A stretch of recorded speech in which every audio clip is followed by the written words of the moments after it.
What's up, Irators? Welcome to episode 7 of Iration's The Uplifter. My name is Drake Peterson, and for those of you who are joining us for the first time, this is our weekly live stream. We are here live on YouTube every Friday at 3:20 Pacific time to raise your spirits, answer some questions, talk music, talk shop, and of course, talk all things Iration.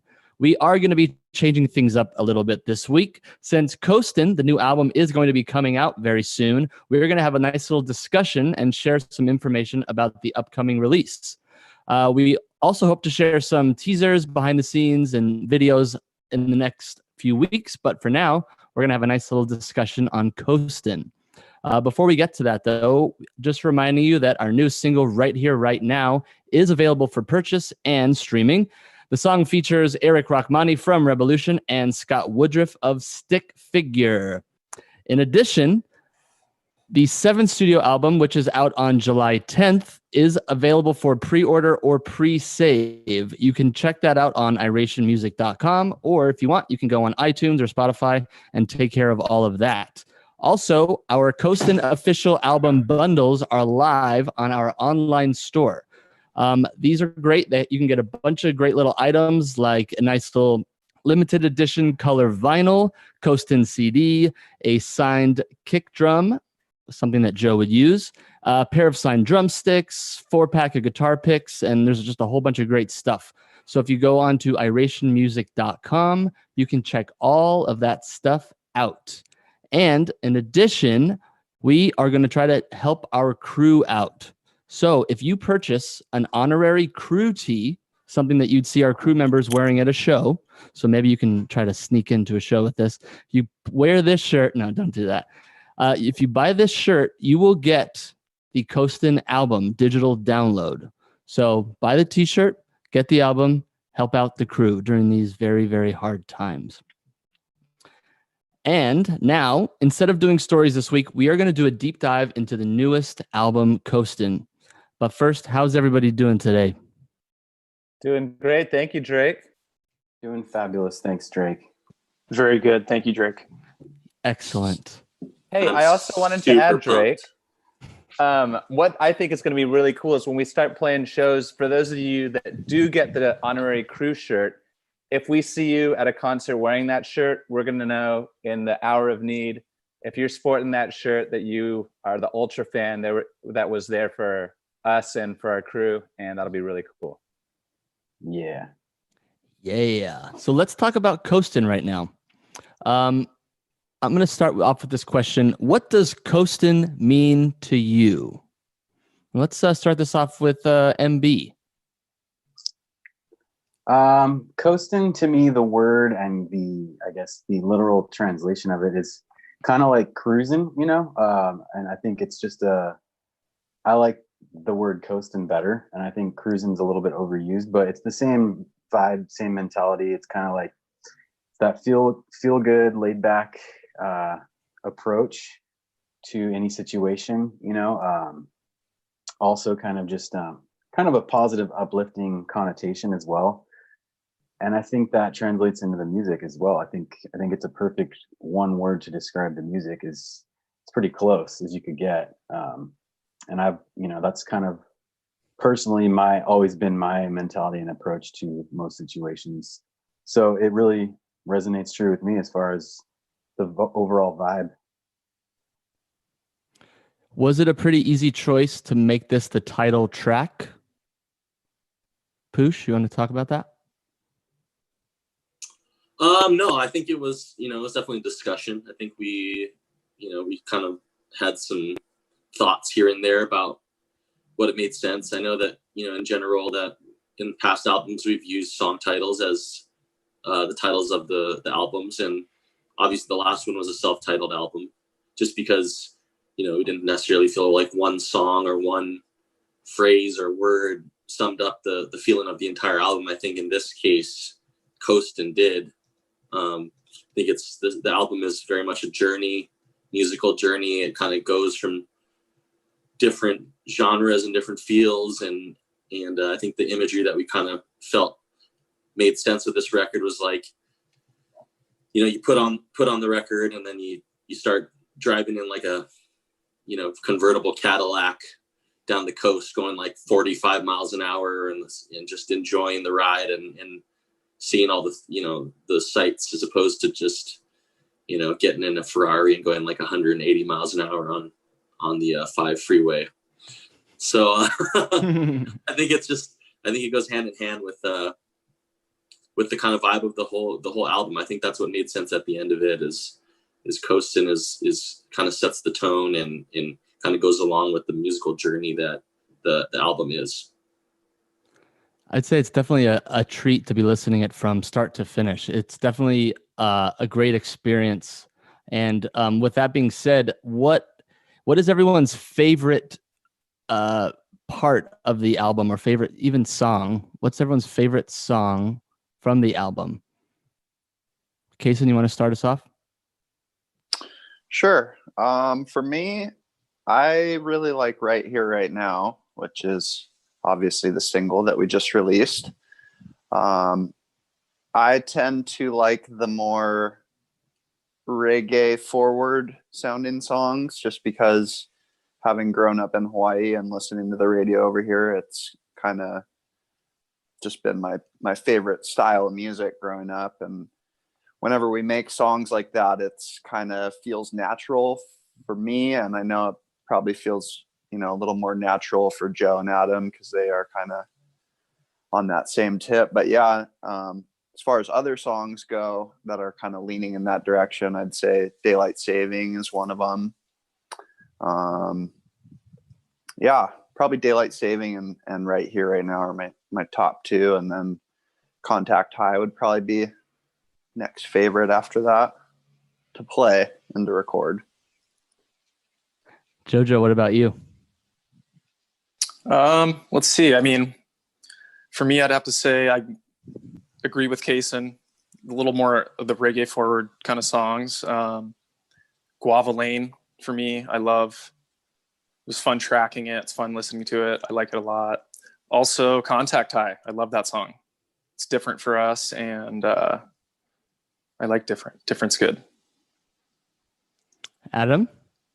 I think my favorite is Move Forward, and I just really like the way the song came out, and kind of in a little bit of a different fashion from how we did writing for other albums, where it might be more Micah heavy doing the writing, like especially on Move Forward. I think it was more of a collaborative group effort, and some of the lyrics of that song, I kind of know that, hey, I had that input, or like, certain parts. So I guess I feel a little bit more connected with that song. And it's kind of a good blend between a reggae forward and some kind of other genre, but that's definitely my favorite song. It's unique and it's very Iration, and it's got a very anthemic feel to it.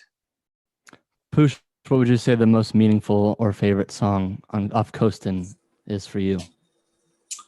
Well, I like all the songs, obviously. I do think that, the collaborative nature of this album was definitely what makes it kind of different, and gave it a different feel from the writing process all the way through. It's easy for me. The most meaningful song is going to always be "Learn From Me," just because it's a song that I wrote about my daughter. So that's always going to have a special kind of place in my heart, just as a song meaning. But there's another song on the record called "Smile" that is about two of our friends that we lost over the years, our friend Annie and our friend Kyle.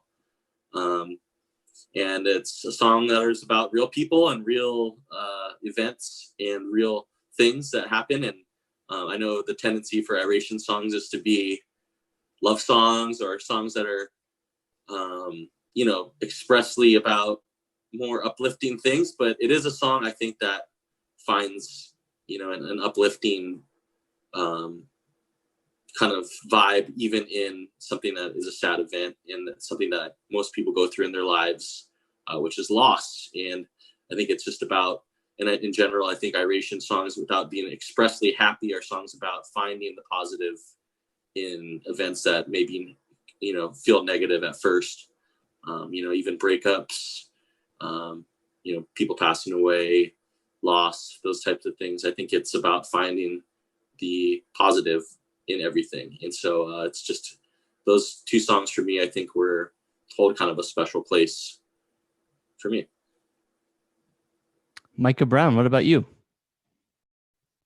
I really like Smile as well. And to kind of pick up on where Pooch left off, I think the cool thing about it is, like he said, it's about loss, and it's about kind of something that's not an uplifting subject, and it's not a song that you would expect anybody who's just experienced this loss to really like connect with. But I think over time, as time heals all wounds, I think it's a song that maybe a while down the road, after someone has experienced this, they're going to hear this song, and it's really going to make them happy thinking about that person, because it is a kind of like the audio qualities of the song are very kind of nostalgic and melancholic, but in like a really somewhat, there's like a silver lining on it. There's a cheerful element to the music, even though it is like minor chords, and I think it's just a nice juxtaposition. I always like songs that kind of are almost like a playing back and forth between those two different things. Like it's either uplifting sounding and it's touching on really deep subjects, or it's really happy lyrics, but it kind of sounds sad. Those are always kind of interesting songs to me, and I do think Smile kind of touches on that. And it's definitely an outlier on the album, and it's kind of one of those last ones that we wrote.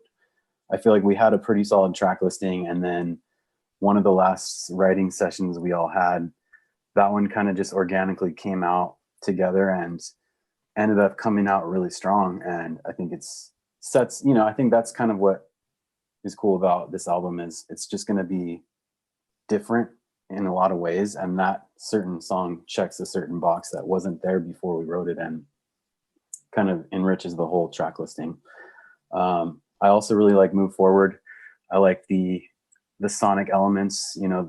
There's some cool acoustic finger picky vibes, but there's also really drippy, wet, reverby vibes, and just like kind of a slow driving Iration sound, akin to like a Summer Nights kind of vibe, but a really positive, uplifting message. Those two are definitely, and those are later on in the track listing. So I really think this album from top to bottom is pretty strong, just depending on what mood you're looking for or what vibe you're trying to set. There's definitely a song for that somewhere in this album. So it's cool. I want to touch base on the writing and recording process. My favorite thing that I got to experience in this whole process was the Learn From Me, that particular track. Watching both of the Micahs record that together live was amazing, because it was super stripped down, and it was very Micah Pooch, your vocals they evolved. Every single take just got better and better and better, and it was an amazing process. What about everyone else's? What was everyone's favorite part of the writing and recording process?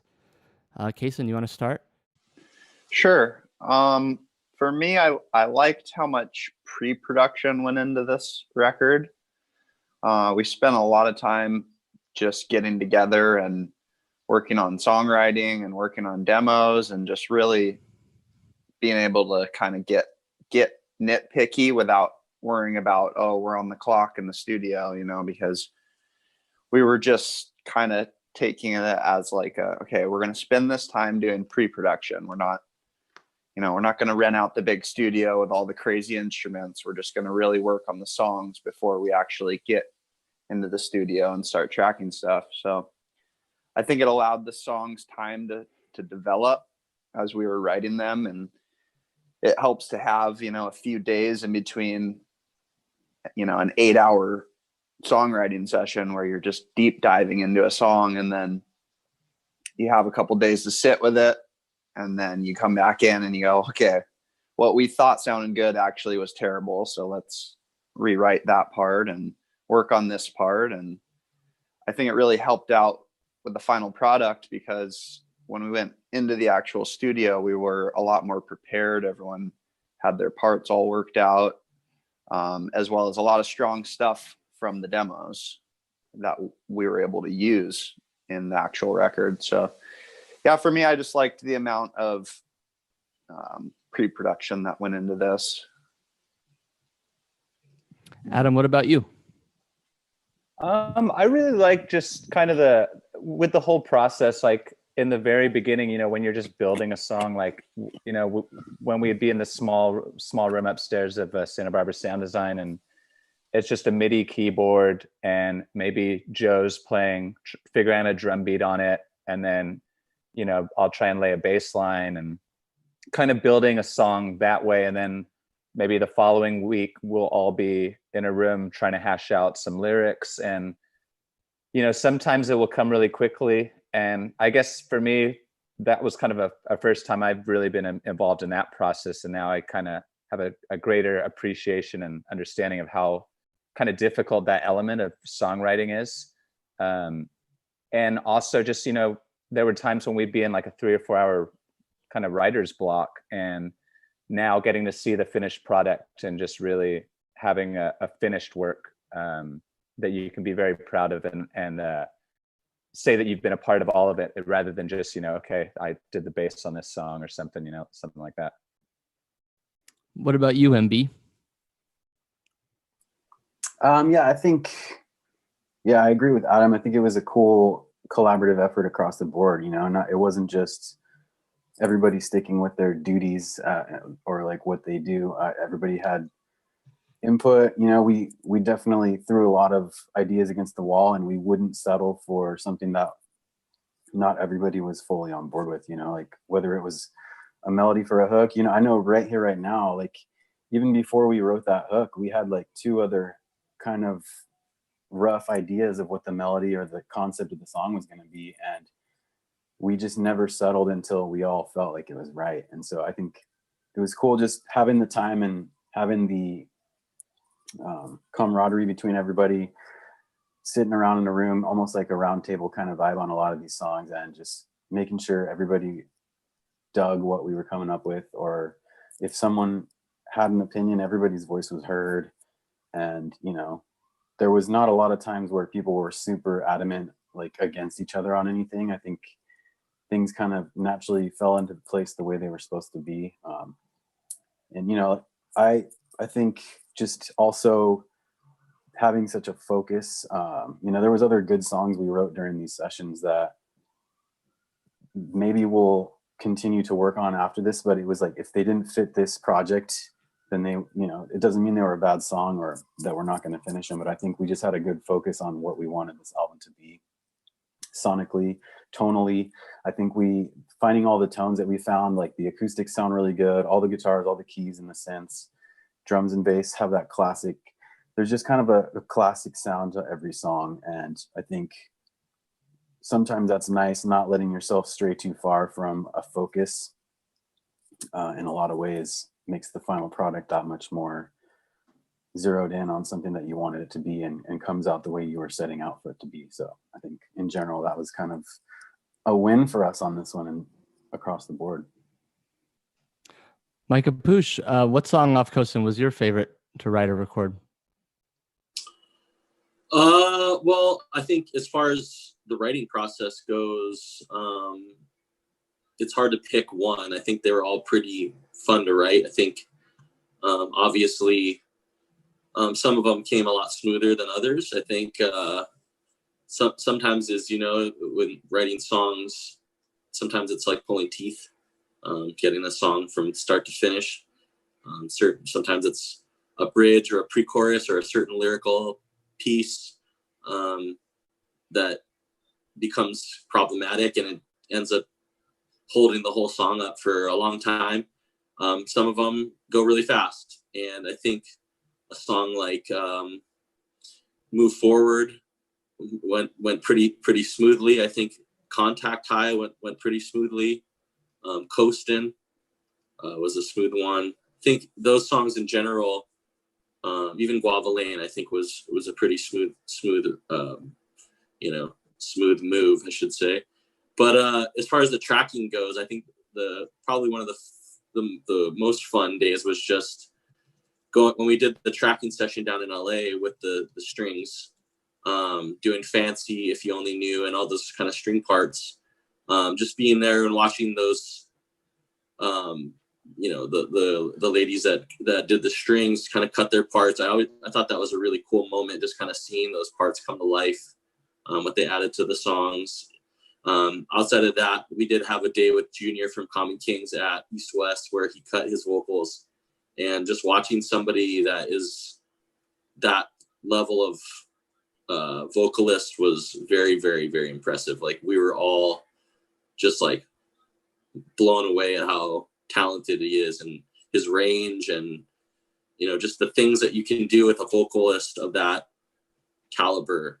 You know, I wasn't jealous, but I was like, you know, just blown away at how versatile he is, and he could do anything. I mean, he could sing any song you'd ever want him to sing. He can hit any, you know, go from low range to, you know, Mariah Carey high. It's like at full voice. So it was an impressive day just watching him kind of cut in the studio and being able to kind of like co-produce his vocal on If You Only Knew. What about you, Jojo? Just to kind of go off of what Poosh and MB were kind of saying, yeah, about the whole process, it was very organic and, you know, start from scratch kind of thing. And we wouldn't settle for anything. There was a saying, we'd get into the studio and it would be, can we beat it? And if we can beat it, it's going to get beat 9 times out of 10. We're going to, something that already sounds good, we're going to try and make it better, whether it's a hook or a melody, can always do better. And we'd spend hours just trying to make one little part better than the last idea. So that was pretty cool. Yeah, the whole process was really fun, and it was equally enjoyable as it was challenging. Just challenging yourself to think outside the box. Like, I'm not a songwriter, so just trying to think about lyrics and maybe certain melodies for things here and there was really fun. I want to go into the personnel of the album, like all the people behind the scenes that you guys used, whether it's mixing engineers, producers. What kind of, how did you guys pick all these people that you hired or collaborated with? Adam? Some of the artists, I think, were, you know, guys like Scott and Eric and Junior. We toured recently with Common Kings, so I think that's how the friendship with Junior and them came about. Scott and Eric are also kind of 2 artists that are kind of the top of the game in the genre, so they were really cool to work with. David, we've been working with since Hotting Up album, so we already were familiar with his capabilities and what he could do. And I think in the very beginning with David, he was so like hip hop based. For me, I remember being very wary of his talents, how they would kind of cross over to our sound. And then I remember when we were doing a song like 867, at first I was like, oh my God, this is so different from what Iration has ever been. But then seeing how he could make a song like Reelin' or something really pop out and stand out, then going into the self-titled album and then into Coastin, you know, I've completely have so much faith in him as a producer, and he's really, I think, brings out the best in all of us. I've also got to shout out all the Grubhub delivery drivers that always pop in and deliver that fire, you know. Or try to deliver. Except for that one in LA, that Drake, that took like 6.5 hours. That was that poor old man, dude. I showed up at that session like halfway through and I was like, dang it, I probably missed lunch. And then I get there and I still had to wait 3 hours for the food to show up that I didn't even think I was expected to eat. So well, how did here's a question. How did like the string players how were they chosen? So those are just some girls that I've worked with they're some of the top studio string players in Los Angeles. So it was definitely an easy pick finding them. I would have loved to get 60 of them, but it's much easier to just do a few. It's cheaper, and we just kind of layered it up. But Lacey, one of the string players, is one of my good friends from college, and so she's a big string player in town. So I was able to meet a whole bunch of other string players throughout my years here, and they definitely sound great on the album. Poosh, can we talk a little bit about who mixed this album? Was it one guy? Was it 10 people? Yeah, so I think when we recorded the album, I think we all understood that they're in normal Iration fashion. There are, multiple styles on the record, although sonically they do fit together. I think that we did end up having songs that tilted certain ways. Some songs tilted more towards reggae, some songs tilted more towards kind of R&B, Motown-y, even soul music. Some tilted more towards a more straightforward rock or acoustic sound. So we wanted to really, and some were even more on the kind of more alt rock, electronic side, with the programmed drums and things like that. So I think we wanted to really employ people that had specific styles that would work along with the songs and maximize the potential of the song. So song like, we worked with a guy named Mark Needham, who we've worked with on a lot of other of the last 2 projects that we've done. And he's a really, really strong mixing engineer. He did a large majority of the songs on the record. He did Coastin, Daylight Saving. He did Move Forward, I believe. And he just always generally does a really great job. I think we worked with a guy named Lars Stalforce on our song Contact High. He's a guy that's mixed for like Foster the People and some other bands. And I think that was a song that Jody kind of had this program drum beat idea that's like a backbeat type of thing. We called it linear beat at first. And so he made sense for that one. We worked with Nico and Rob, who are kind of top guys for mixing reggae albums. They've done like Revolution. They did the last Through the Roots album. They're really strong at mixing reggae. So they did the more reggae leaning songs like Guava Lane and Right Here, Right Now in Zen Island, I believe.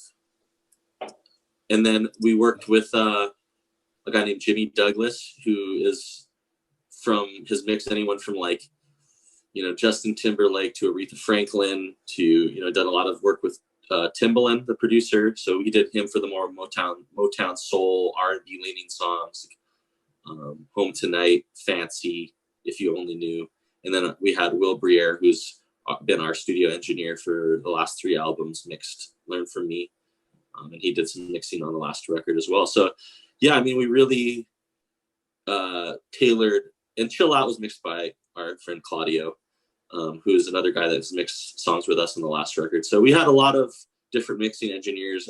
Obviously, it's difficult. It was difficult because COVID hit right at the kind of back end of the mixing process. So it was like, they're all in different states or in different cities, and some get to their studios. So it kind of put a little wrinkle into the whole process, but eventually we got it all done, and we're really happy with the product that we got from them.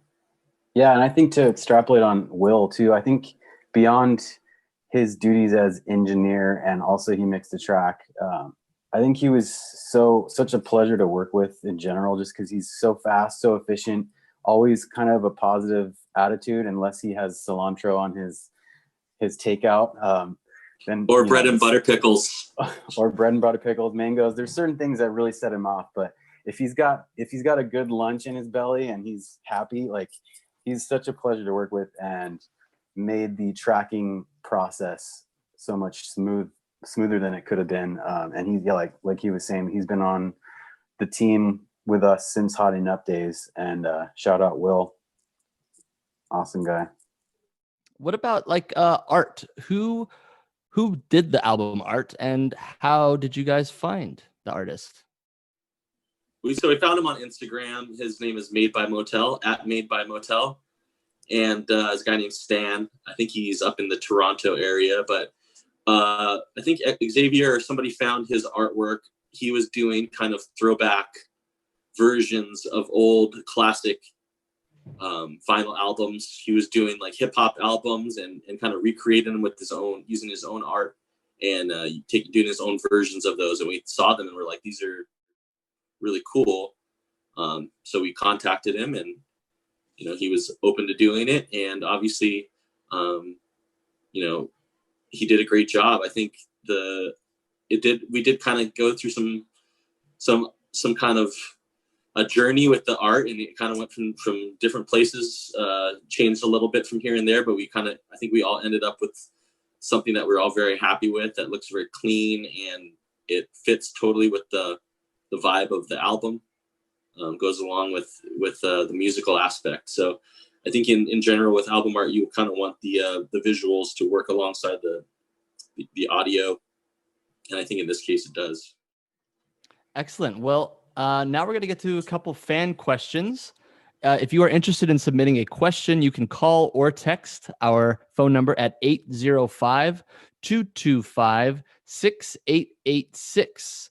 The first question today is, what is the first thing you will do when the shelter in place is over? And this is from Mitch.s.1993 on Instagram. Adam, you want to start this one off? First thing I'll do, I think, is go and sit down at Arigato, one of my favorite sushi restaurants in Santa Barbara, and have a nice sushi dinner. Lovely. That place is fire. Joe? First thing I'm going to do is stay at home. Do what I normally do. Build outdoor showers. Yeah. Same stuff. And MB? Yeah, I think it'll probably just be a nice meal out, like drinks, meet with the friends. Marina and I definitely have a cool little small circle of people that we socialize with on a regular basis, and just being able to have a nice meal and order some drinks like the old days, pre-COVID days. I think that's probably what most people are going to want to do, but because especially in Orange County, it doesn't feel like a shelter in place. Really, there's so many people that are still out and about. I mean, obviously, we're doing what we can to just stay at home when we can. We're running essential errands and things like that. And there's a few people that we have seen since back in March, a couple times here and there, we've kept our circle very small. But, I think just being able to go out and have a nice meal at a restaurant and do those things you used to take for granted. I don't know specifically where we'd eat, but. Coastin? Yeah, I'd probably hop on a flight and return back to California, because I came over here about 3.5 months ago, rather unprepared, not knowing how long I would be staying. And I'm getting the itch to get back to Santa Barbara and get back to my stock of surfboards that I have there. And maybe new shirts. As well as some new t-shirts, some music equipment. Yeah, it's pretty sparse. Also, there's a chance he left the oven on, so we got to check in on that. Yeah, all my plants are dead, that's for sure. Boxer supply running a little low, huh? Yeah, oh, yeah. You know it, friend. What about you, Poosh?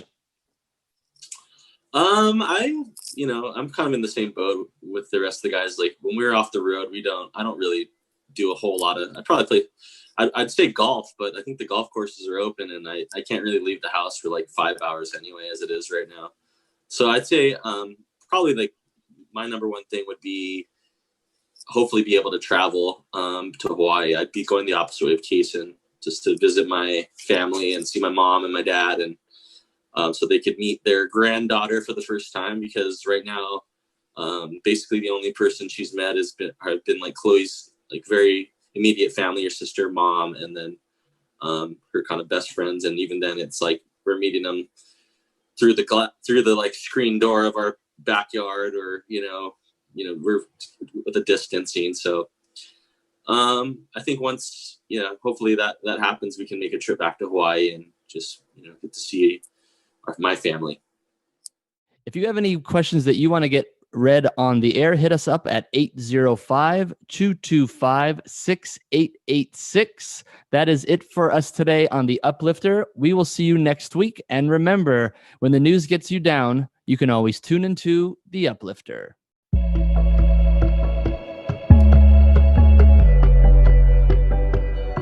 Yeah, we're coasting.